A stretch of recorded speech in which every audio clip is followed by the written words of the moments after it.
we're not looking at perfection. We're looking at progress when it comes to goals. You're going to have a bad day. You're going to have a bad week. You might even have a bad month. But the thing is as long as you get back at it as soon as possible, then you're not going to fail. Power to Live More with Joe Dodds. Welcome to the Power to Live More podcast, all about productivity, organisation, well-being, energy and resilience.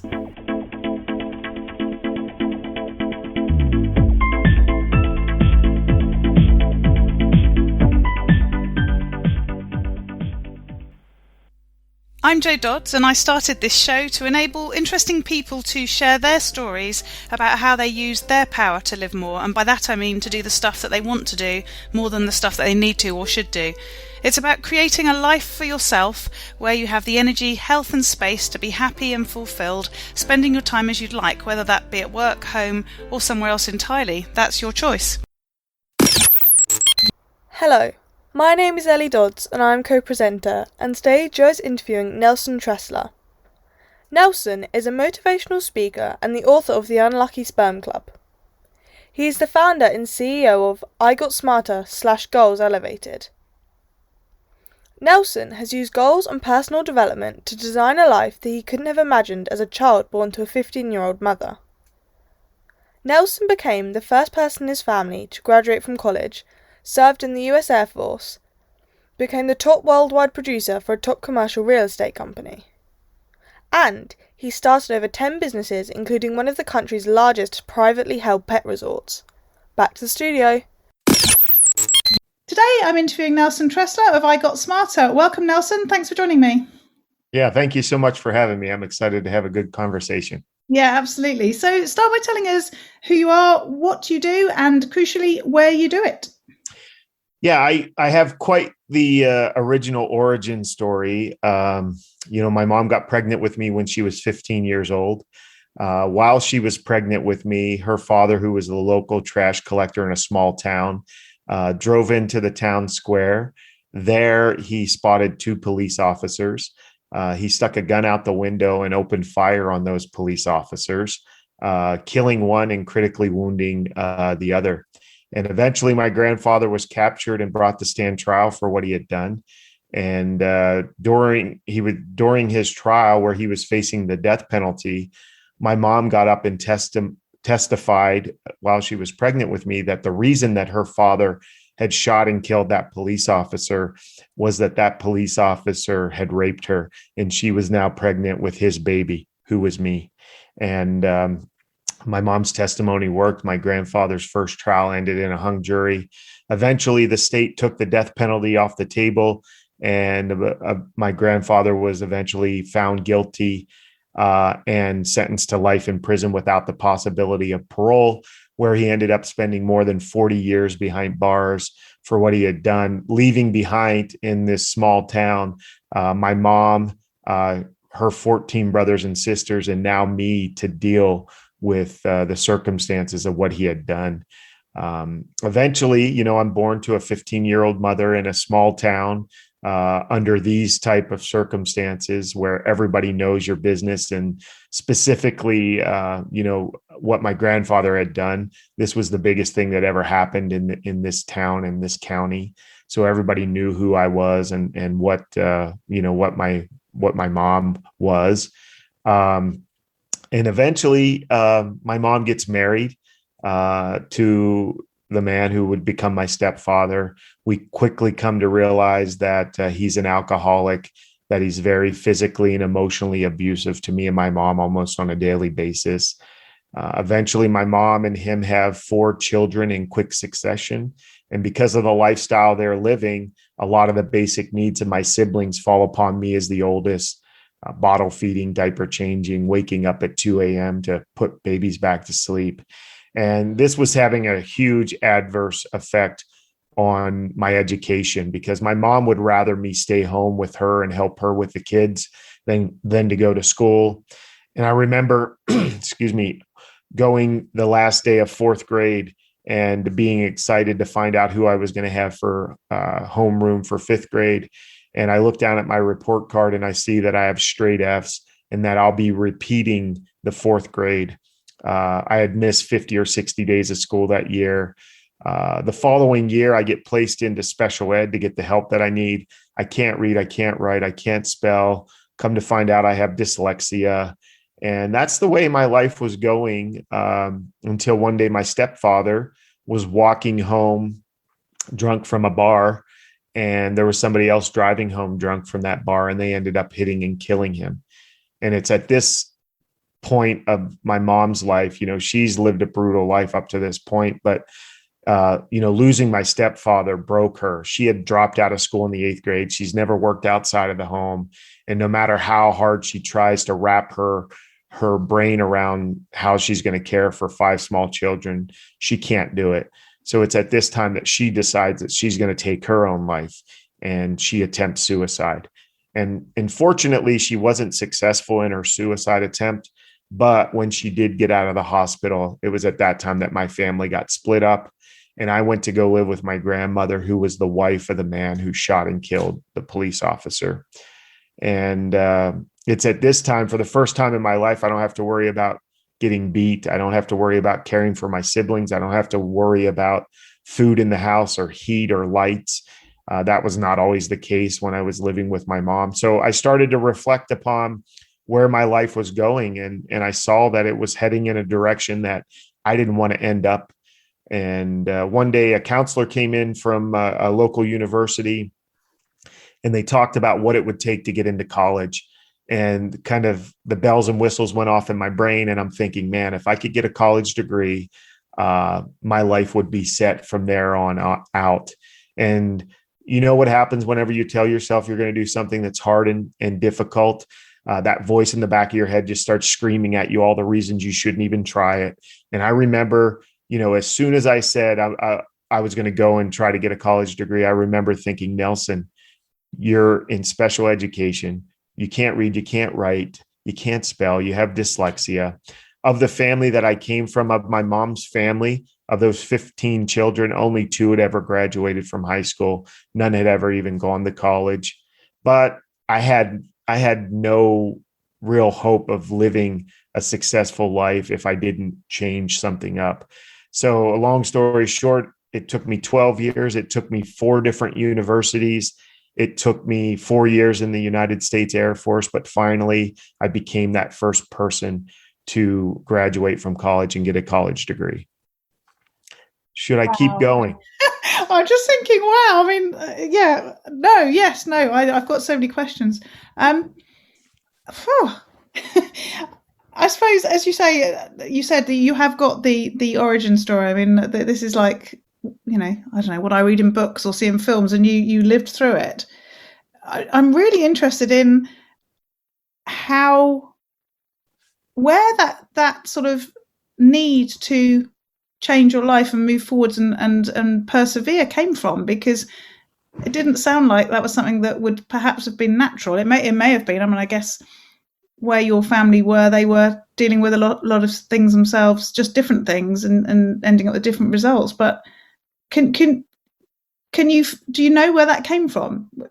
Did it? Yeah, Yeah, no, I get asked that a lot. I think it came from my grandmother. Like, I had a special relationship with my grandmother. First, I lived with her when my mom had me at 15 for a few years.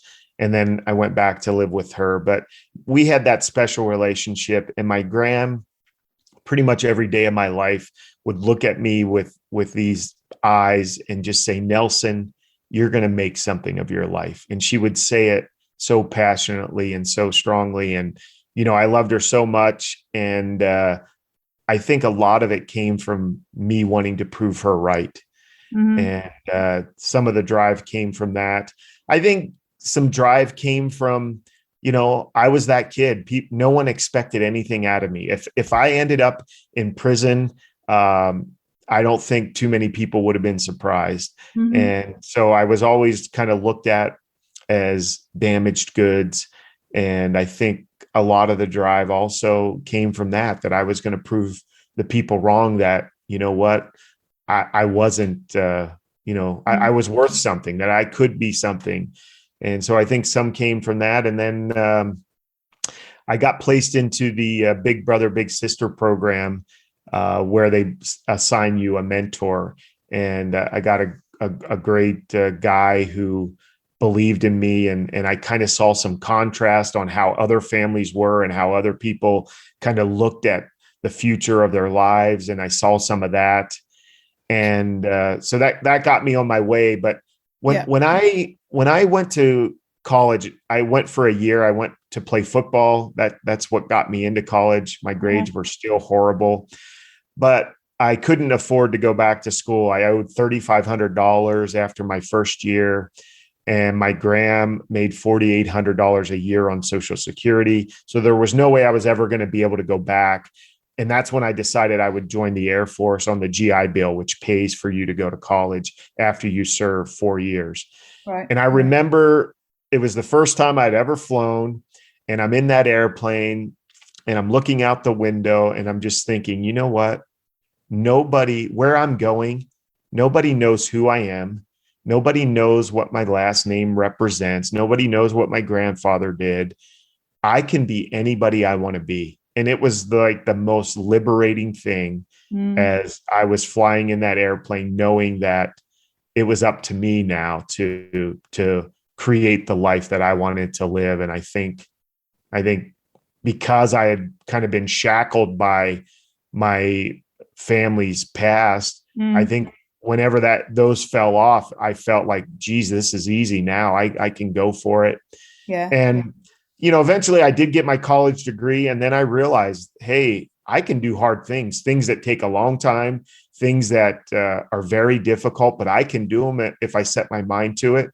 And that's when I really became obsessed with goals and personal development. And I really have used those for the last 25 years to design a life that I couldn't have even imagined. Over the past 25 years, I went into commercial real estate out of college and eventually became the top salesman worldwide for a top 5 commercial real estate firm multiple times, closing more than $1 billion worth of deals. I started more than 10 businesses, including one of the largest privately held pet resorts in the country. I just celebrated my 25th wedding anniversary. And I literally, I wake up and have to pinch myself that I'm living this life that I'm living after coming from where I came from.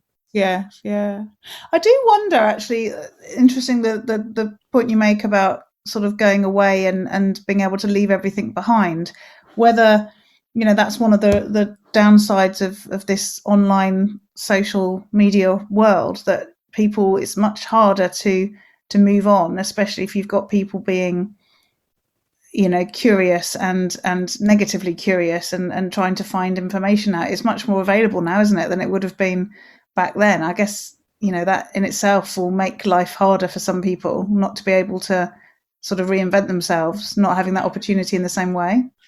Yeah, no, I absolutely think so. That's going to be hard. And I think some of the stuff that we put on social media is going to follow us around the rest of our lives. So, I think that's something to be cautious about of what you post and what you put out there, because it lives forever. Yeah. The one thing with me is nobody knew that story except for my wife. I told my wife before I asked her to marry me, just so she knew what she was getting into. But I never moved back to that small town. And when I got away from it, I never told anybody. I never told my friends. I never even told my kids that story, right. Because it weakened me.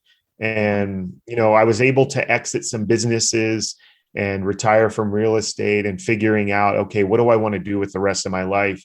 And I started to really reflect upon that story, my origin story and why I was born into that situation and had to deal with all that stuff. And I realized for the first time, you know what? I've lived that life so that I can help other people overcome their rough circumstances. Yeah. And one of our philosophies at IGOTSMARTER is that things only have the meaning that you're willing to give them.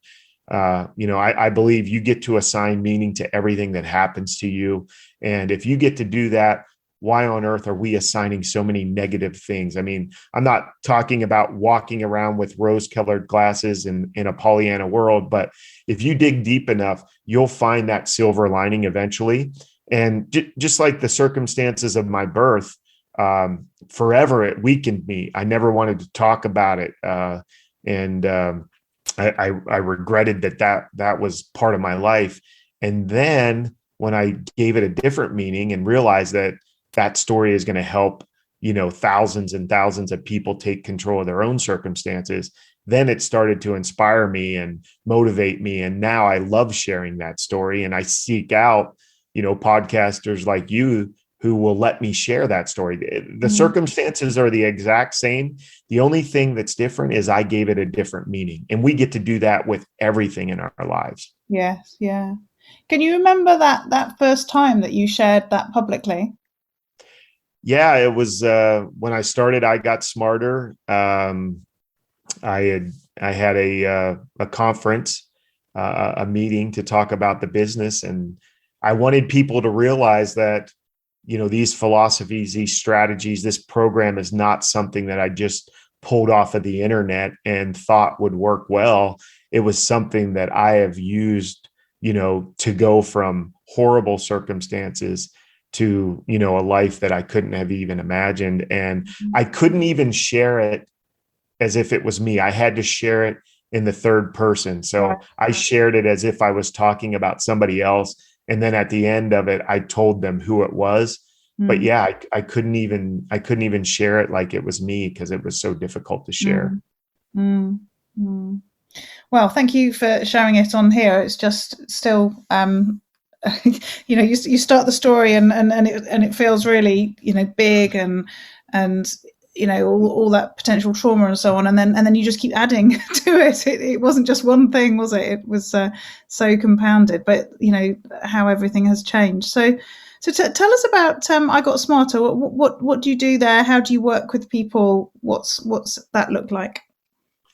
Yeah, so I Got Smarter is a goal achievement program, and I see the power of goals, and I loved goals. I set goals. I pretty much bought every goal program out there for 25 years. I went to all the seminars and read all the books, and I just really became a goal and personal development junkie as I saw the power of it. And I saw that, holy cow, I don't have to be who I am today. I can continue to get better and become a better version of myself.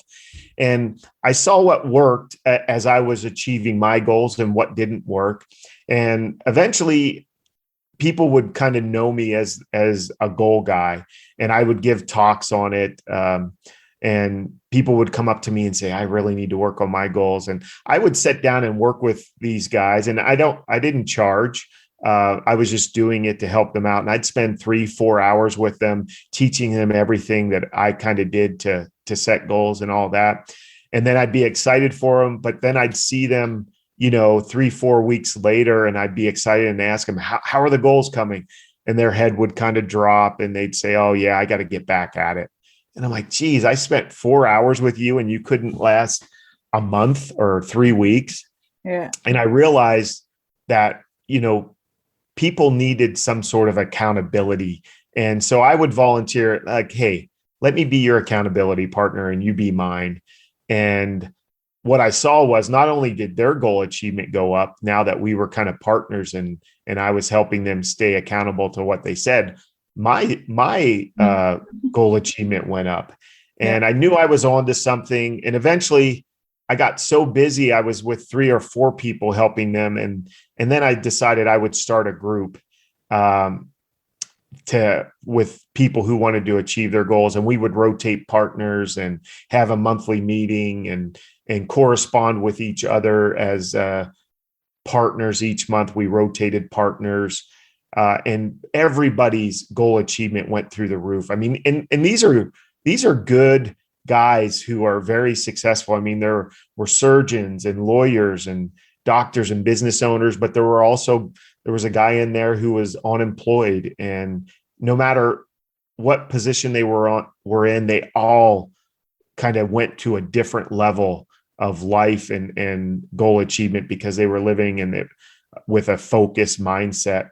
And when I knew I was onto something, one of the wives of the men who was in the group came up to me and she said, Nelson, you can never stop this group. My husband is a different man. He's thoughtful. He puts his clothes away. He's cleans up after himself, and he's doing better at work, and he's taking care of his body and his health. And he's like, don't you ever stop that group.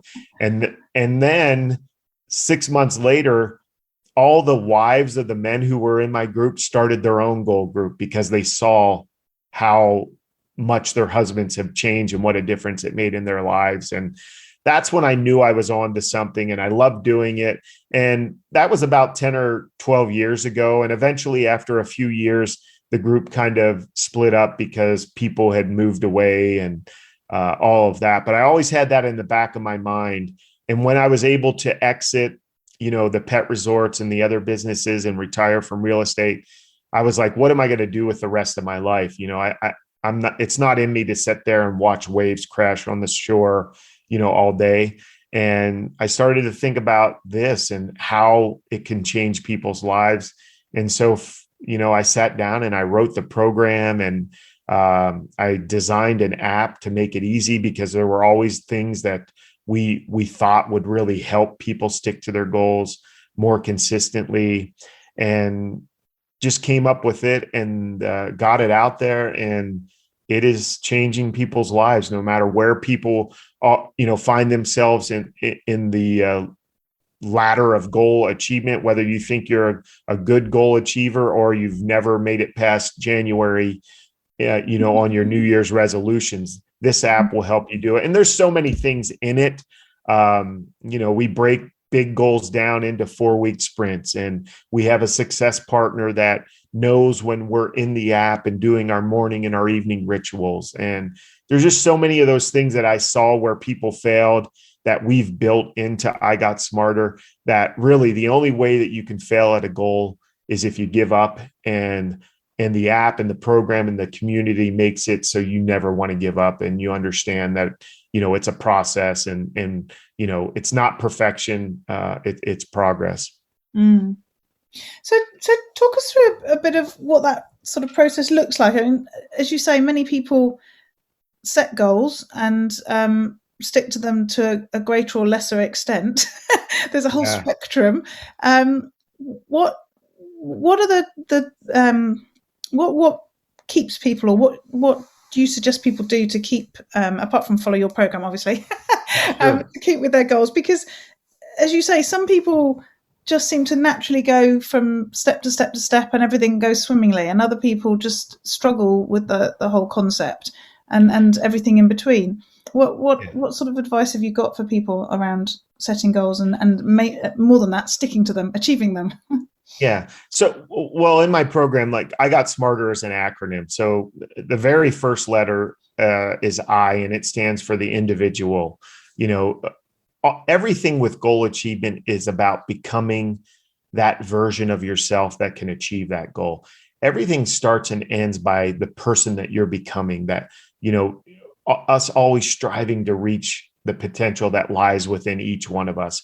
And I think there's so much potential that never gets used because people don't realize how truly special they are. And so that's the first thing, is we are constantly striving to become better versions of ourselves. Mm-hmm. And I think, in order to achieve a goal, any goal, you need to become that version of yourself that can achieve that goal. So I think that's the first thing, is working on yourself, and not necessarily always, looking to check off boxes. And then the G in IGOTSMARTER stands for group or community. You have to have that great support network around you. You have to have those people who are pulling for you, who are encouraging you, inspiring you, and helping you stay accountable to yourself. That's one of the things I think accountability gets a bad rap, because we all envision somebody, screaming at us when we don't do what we were supposed to do.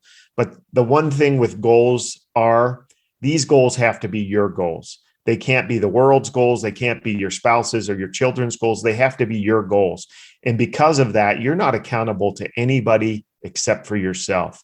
And what our group does, our community does, is we help you stay accountable to yourself. We're there to encourage and to support, but we're not there to judge if something happens to where you fall off, the wagon, so to speak, for a week or even a month. And you know what?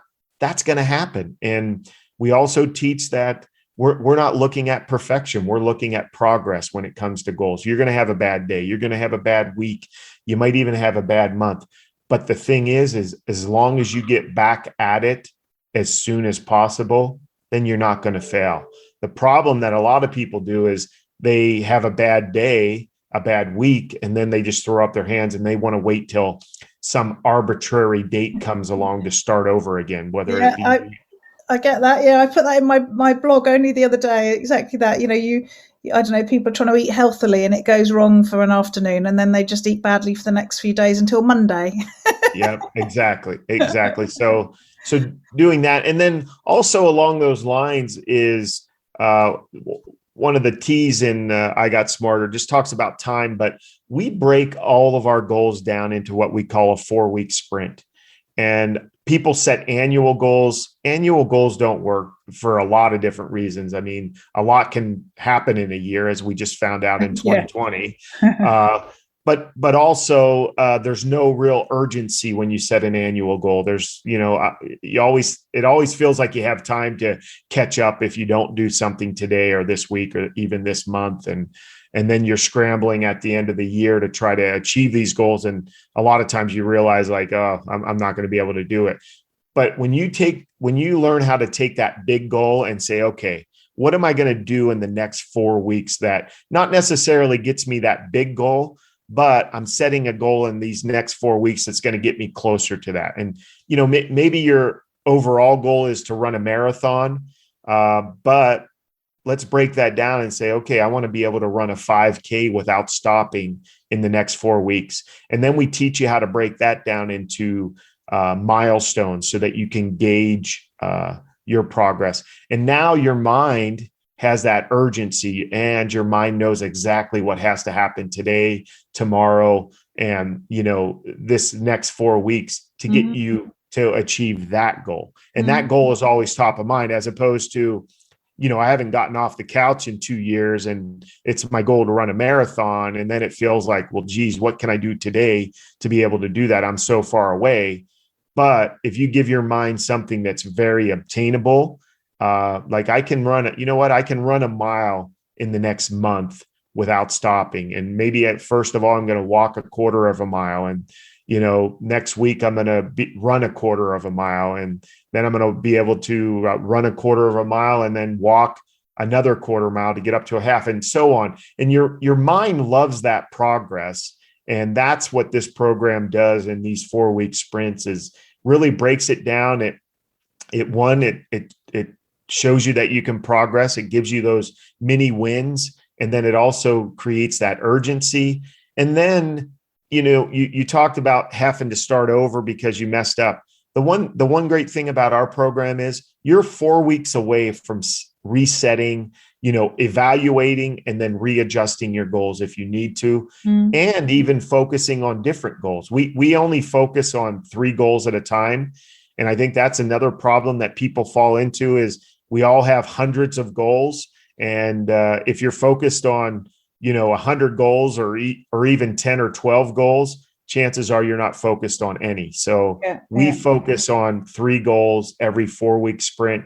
And then at the end of that 4-week sprint, we can continue to work towards those same goals, or we can say, you know what, I'm struggling in a relationship with my child or my spouse. I'm going to kind of focus on that for the next 4 weeks.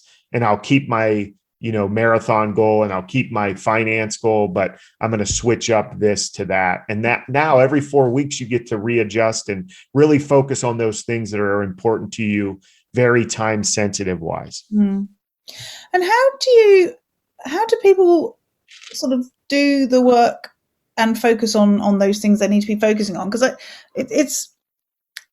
you know, you can set goals and you've got your plans of things that are really important and they're more important than anything.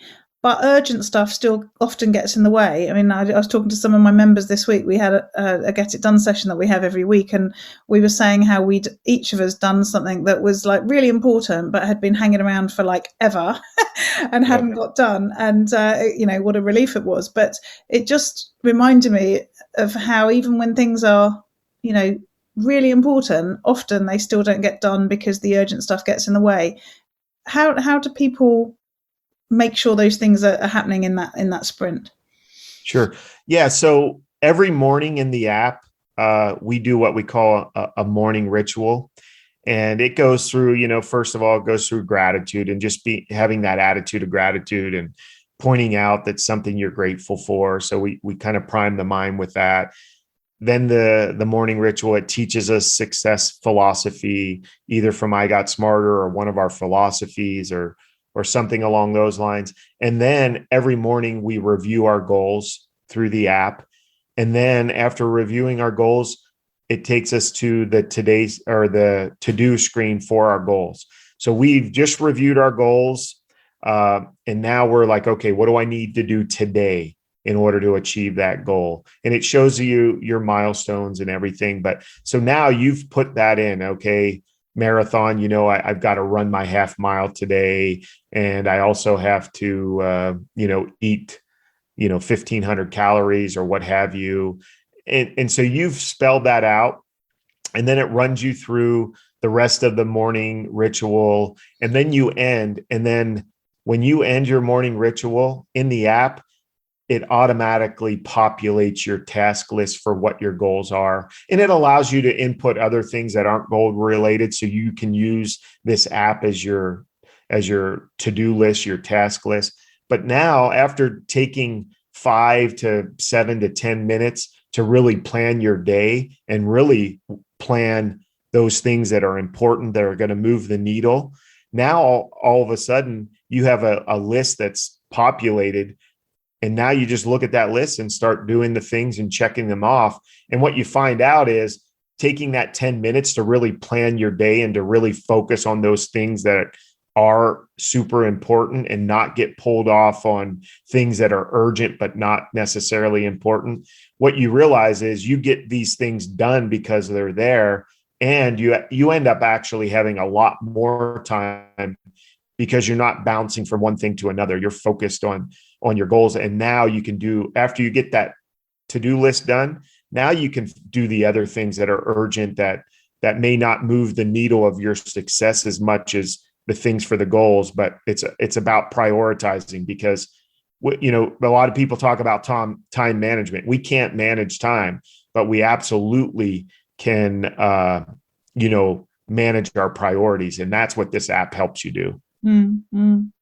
Lovely, thank you. So before we started, you said that you didn't see yourself as being particularly digital, technical. Obviously, the app is one of the things that you use. What else are you using, tools or apps wise, or is it the app and that's it? Yeah, no, I mean, I definitely use the app. I mean, you know, and I work, you know, I make up for the things that I'm not good at by hiring people that are good at that. Yeah, so, yeah. You know, I've got some virtual assistants and some assistants, and I love Slack. Yeah. You know, I've fallen in love with that, and that works really well. I like Trello. That's helping me a lot. What other technology? I mean, I love Zoom now. Yes. And that's the one thing. Our program before the pandemic, it was set up as a franchise, and there were going to be goal guides who ran, you know, these groups.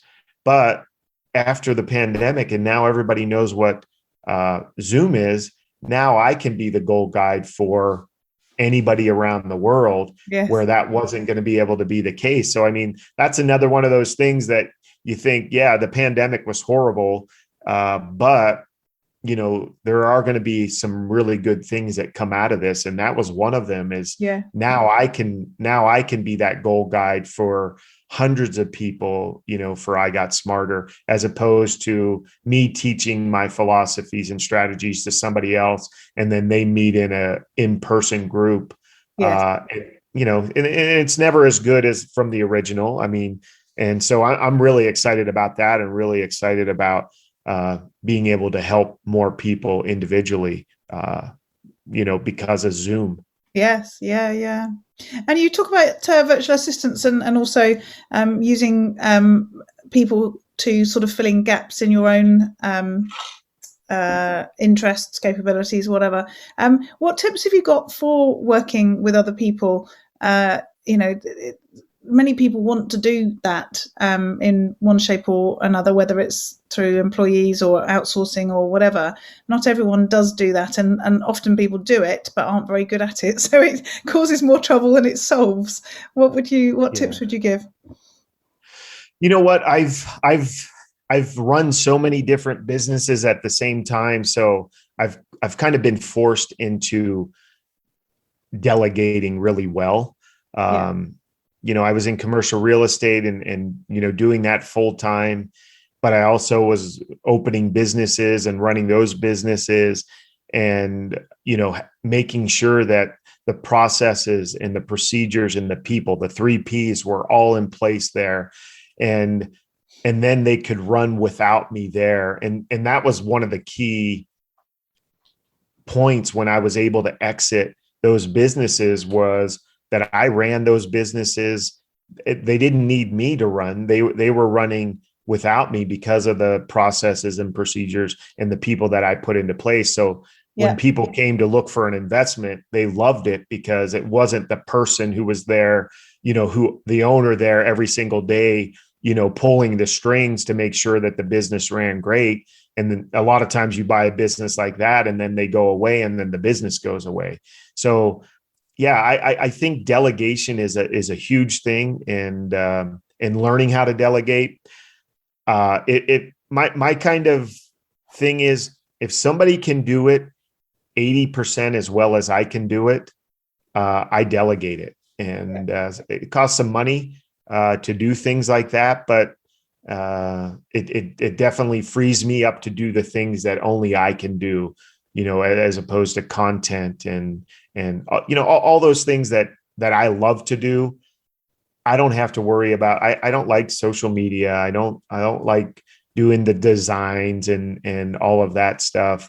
So I delegate that stuff out now, and it works really well. Mm-hmm. And what about learning and improving yourself? You've done a lot of that over the years, seemingly out of nothing sometimes. What do you do now to keep up with what's happening and to develop yourself? Yeah, so part of my app, every day we do something that makes us a better person, and we write that into the app, and whatever that is. And a lot of times I'll listen to motivational podcasts. I'll watch some great YouTube videos. I'll take a course. So I'm constantly trying to become that better version of myself. I think we owe it not only to ourselves and our family, but I think we owe it to the world to really strive and stretch and try to become that best version of ourselves. I will never reach it. One of the concepts in our program, I Got Smarter, is also we use an alter ego. And this alter ego is the perfect version of ourselves according to us. Mm-hmm. So, and we name it. My alter ego's name is Fred, and Fred is perfect. If Nelson's on a diet and he wants to shed a few pounds, and he opens the refrigerator door and there's a piece of cake there, Nelson would sneak a bite. But, Fred, my alter ego, who always makes the right decisions, he wouldn't dream of, eating a piece of cake. So we teach that strategy and really design that person, put them into certain situations, and then answer how they would react in those situations. Because once you get in that situation, it's going to be a lot harder if you haven't already determined what you would do in those situations when it comes to your goals. Yeah. So I've used this concept forever. And, what you realize is you start to make those alter ego type decisions a lot easier. It's like a muscle.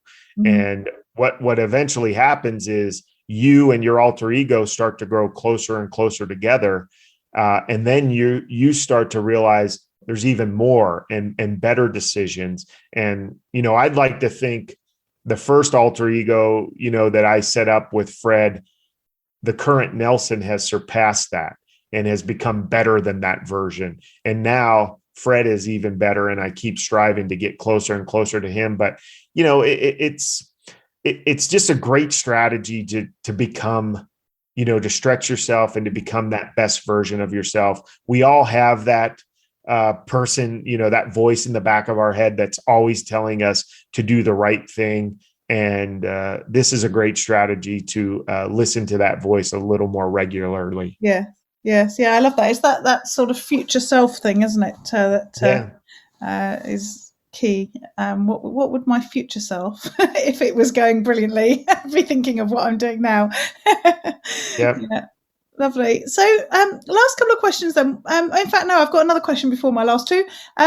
You wrote a book, didn't you? And it's got a interesting title, which completely makes sense given your origin story. Tell us more about your book. Yeah, it's called The Unlucky Sperm Club. You are not a victim of your circumstances, but a product of your choices. And it definitely has a unique title, and it turns some people off, and then other people are intrigued by it. But it makes sense. It makes sense from where I came from. But it's a book that talks about my life and the lessons that I learned being born in the circumstances that I was born, but more importantly, of being able to overcome those circumstances by the choices that I made. And I think we all have that ability. It's kind of it's a memoir / self-help, / murder mystery book. There's a lot of twists and turns in there, and everything from the circumstances of my birth, all the way up through, some of the things that happened in my businesses and with my marriage and my family. I really was very transparent because I think there's so many people out there, and I was there at one time. I would look at somebody who I saw as being successful in some area of their lives, and you think, oh, you know what, they were always like that, or it was easy for them. And I wanted people to realize after reading my book that it's never easy and it never happens overnight. And it's a process, and there's ups and there's downs, but we can all get to where we want to go as long as we don't quit, and giving them the strategies to really take control of their own lives, no matter what circumstances they were born in or what circumstances they find themselves in now. You can absolutely change your life, you don't change your life with one decision. You absolutely can change the direction of your life. And I wanted to make that clear as well. But I'm getting great feedback on it. I just released it in November. But I get messages every single day of people, telling me how much they love the book and how much it changed their lives and how they're going to change after reading it. So it's been very rewarding. It was definitely a hard book to put out there because there's so many personal things and so many trials and struggles and failures that I've been involved with. But again, I wanted to help other people realize that, life's not perfect, but as long as you keep going and don't give up, you can absolutely live that life of your dreams. Mm-hmm. So the last couple of questions, the first one is, what about those days where it all goes horribly wrong? How do you deal with those days? Yeah, it definitely still happens. And, you got to talk yourself out of quitting all the time. I think we all still have to do that. Fortunately for me, I've been through a lot of different businesses. I've been through a lot of struggles, and I'm sitting on the back end of those. And I can look back and say, yeah, I remember I wanted to give up then, and I'm so thankful that I didn't. So I think some experience comes into play there. I mean, in my book, The Unlucky Sperm Club, my marriage was probably one or two arguments away from ending. And as I said here today, we just celebrated our 25th wedding anniversary. And I can look at that and say, I am so thankful that we didn't give up. I'm so thankful that we kept working and kept getting back up after, struggles and trials. And I look at, the past, 15 years or so since, our marriage was on the brink. And I look at all those great things that we were able to enjoy together and with our kids because we didn't give up. And, same thing with businesses. There were times where I thought, during the last recession that I was going to have to go bankrupt and all my businesses were going to fail. And somehow we made it through and just kept going. And now because of that, I was able to exit those businesses. And now I can sit here and talk about my story because I was able to get through that. So that's how I talk myself out of it. I know there's going to be peaks and there's going to be valleys, but I know in the long run, in that long-term perspective that I take, that everything is going to work out as long as I keep going, as long as I keep putting one foot in front of the other, no matter what area of life I'm struggling in. Yeah. Lovely. Thank you. And then the last question is those days where you get to live more, and that's what I describe as the days where you get to do more of the things that you want to do and less of the stuff that you don't want to do. What do those days look like for you? Doing this. I mean, sharing my story and helping people. And, I got to move my office. I have a carriage house behind my house, and I got to move my office there. And when I'm not busy, I can go out and shoot hoops with my son who's being homeschooled, and I can go have lunch with my wife, and I can go hop on my motorcycle and take a motorcycle ride. And, I'm planning a trip just to get in my car. I have a bunch of extra miles on my lease because, we were shut down for a year, and I'm just going to go hit the road and try to use up all of those miles. And that's the great thing, I think, is to have that long-term perspective and understand that, the things that I'm able to do today are because of the decisions that I made, 10, 15, 20 years ago. And people need to realize that. I think so many people are caught up in instant gratification and feeling comfortable right now that they're not willing to do those things that are hard and those things that are uncomfortable with the anticipation that it's all going to pay off in the future. Lovely. Thank you, Nelson. It's been so interesting talking to you today. Tell people how they can find out more about you and get in touch. Yeah, you can go to NelsonTressler.com and everything is there. The book, The Unlucky Sperm Club, You Are Not a Victim of Your Circumstances, but a Product of Your Choices, is available everywhere books are sold, Amazon and Audible, if you like listening to your books. And then we are constantly forming groups or adding to groups at IGOTSMARTER, and you can find that at IGOTSMARTER.com or again at NelsonTressler.com. And that is available on the App Store, both Apple and Android. And I have a podcast. It's called The Unlucky Sperm Club, and we talk about other people who were found in, unfavorable circumstances and how they persevered and overcame. So you can listen to that everywhere podcasts are. Brilliant. Thanks, Nelson. Thanks for your time. Yeah, thank you so much for having me on. I really appreciate it. Are you a home-based coach or consultant feeling like you need a bit of help? Our Power to Live More Calm membership is designed to meet you where you're at with the help you need in the moment so you can get unstuck, move forwards and get stuff done. You might think this sounds too good to be true, or maybe wondering how it would fit with how you work and run your business. Why not have a no obligation chat with Jo to see how she can help you? All you need to do is go to powertolivemore.com/calmcall. All this information is available in the show notes on the app that you're listening to the podcast to, or if you go to the website at powertolivemore.com / in this case 223. And this week I'm just going to talk to you briefly about the end of the back to school challenge that we've been doing in August.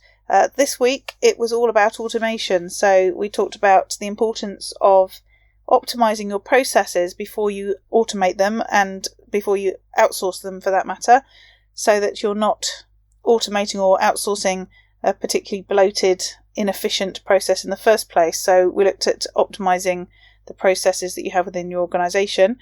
We also looked at keyboard shortcuts and using text expander to enable you to use short snippets of code that then, or short snippets of words if you like, that then expand into a much bigger piece of text. So for example, when I reply to the Engage for Success radio show people to say thanks for booking and this is what we need from you, I just type in # radio blurb and the whole email comes out, so I don't have to go and find it and copy and paste it or resurrect it, start it again, create it from scratch myself. It's all set up there in Text Expander.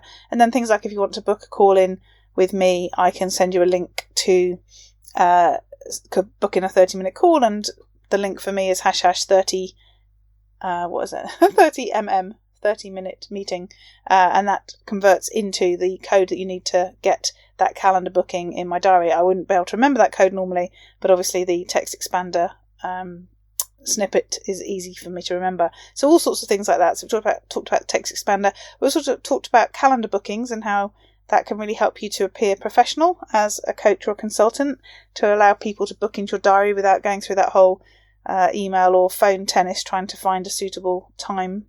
But also just that it enables you to get really slick about where and when you're going to do your calls and making sure that you book people in just to those times and that you've got those boundaries and everything else set up. And then the last thing we talked about was Zapier, about how you set up automations between 2 or more platforms using that as a tool. And there was an example of one of the Zaps that I have set up for my business so that you can follow along. So I've decided I'm going to run the Back to School Challenge in August and December each year, because I have all my fundamentals as themes during the rest of the months, and I didn't have themes for August and December particularly. And for me, that's when I do get myself organised and I sort of go back and review my email management, my file management and that sort of thing, and get myself set up again, ready for the new school year or the new school term, depending on which of those months. So I will be bringing this back in December. If you've already followed along a bit and you're registered, then you can still get access to those posts anyway. They won't be going away, but I will be kicking off again in December to get us organised and ready for the new year. If you'd like to register ready for next time, then you can go to powertolivemore.com / back to school. And again, the show notes for this week's show are at powertolivemore.com / 223. And we look forward to speaking to you next week. Use your power to live more.